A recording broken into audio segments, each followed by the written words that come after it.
Part एक संविधान की ऐतिहासिक पृष्ठभूमि।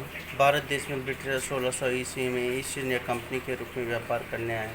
लंदन की महारानी एलिजाबेथ द्वारा ईस्ट इंडिया कंपनी को भारत में व्यापार करने के अधिकार प्राप्त हुए।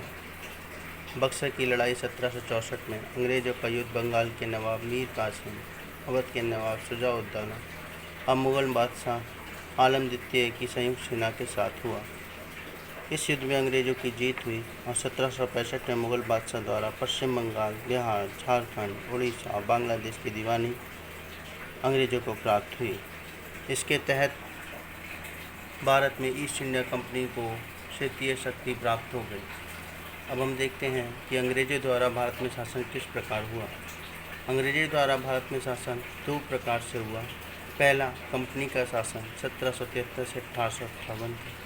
दूसरा, ब्रिटिश राज का शासन 1858 से 1947 तक।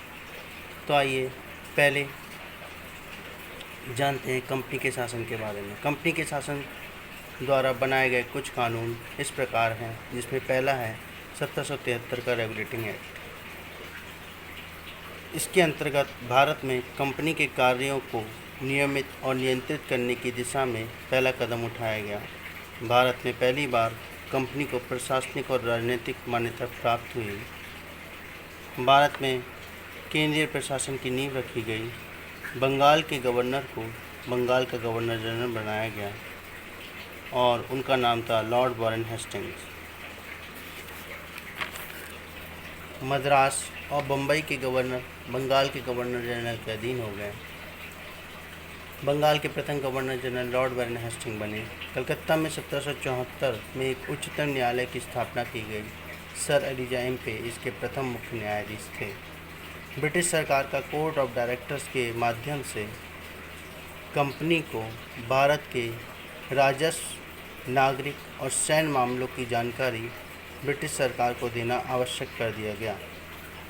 दूसरा, 1784 का पिट्स इंडिया एक्ट। इस कानून के द्वारा कंपनी के राजनीतिक और वाणिज्यिक कार्यों को अलग अलग कर दिया गया।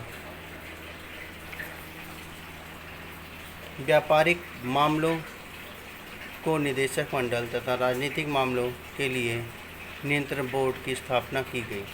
इस प्रकार देश शासन की व्यवस्था का आरंभ भारत में हो गया। नियंत्रण बोर्ड को यह शक्ति प्राप्त थी कि वह भारत में सभी नागरिक, सैन्य, सरकार और राजस्व गतिविधियों पर नियंत्रण करे। इस प्रकार यह अधिनियम दो कारणों से महत्वपूर्ण था। भारत में कंपनी के क्षेत्र को पहली बार ब्रिटिश आधिपत्य का क्षेत्र कहा गया और ब्रिटिश सरकार को भारत में कंपनी के कार्यों और प्रशासन पर पूर्ण नियंत्रण प्राप्त हो गया। तीसरा एक्ट 1833 का चार्टर अधिनियम।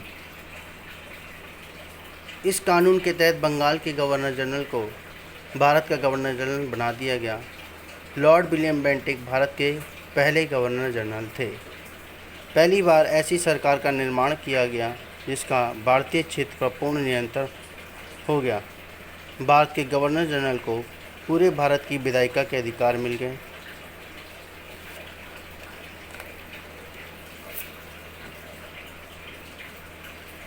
ईस्ट इंडिया कंपनी के व्यापारिक निकाय को समाप्त कर प्रशासनिक निकाय बना दिया गया। कंपनी के क्षेत्र को ब्रिटिश के राजशाही और उत्तराधिकारियों को सौंप दिया गया।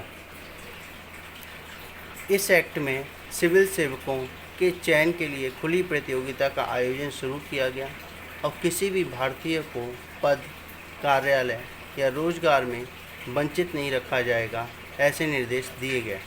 लेकिन जो लंदन में कोर्ट ऑफ डायरेक्टर्स थे, उनके विरोध के कारण सिविल सेवा परीक्षा को इस एक्ट से समाप्त कर दिया गया।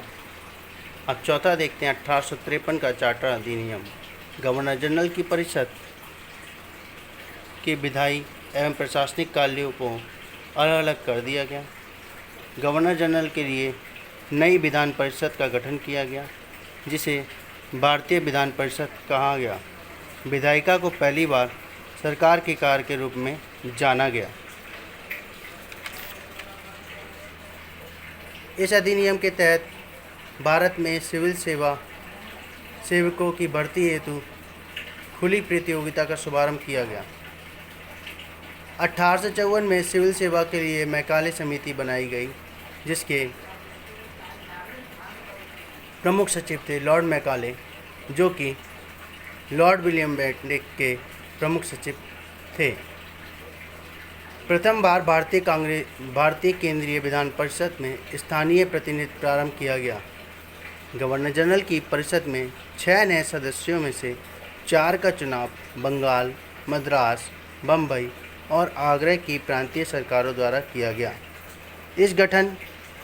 इस कानून ने कंपनी के शासन को विस्तारित कर दिया और भारतीय क्षेत्र को इंग्लैंड राजशाही के कब्जे में दे दिया, लेकिन ब्रिटिश संसद द्वारा कंपनी का शासन कभी भी समाप्त किया जा सकता था।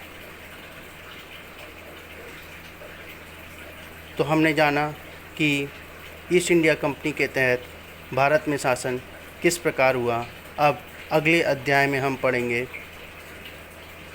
ब्रिटिश राज का शासन। धन्यवाद।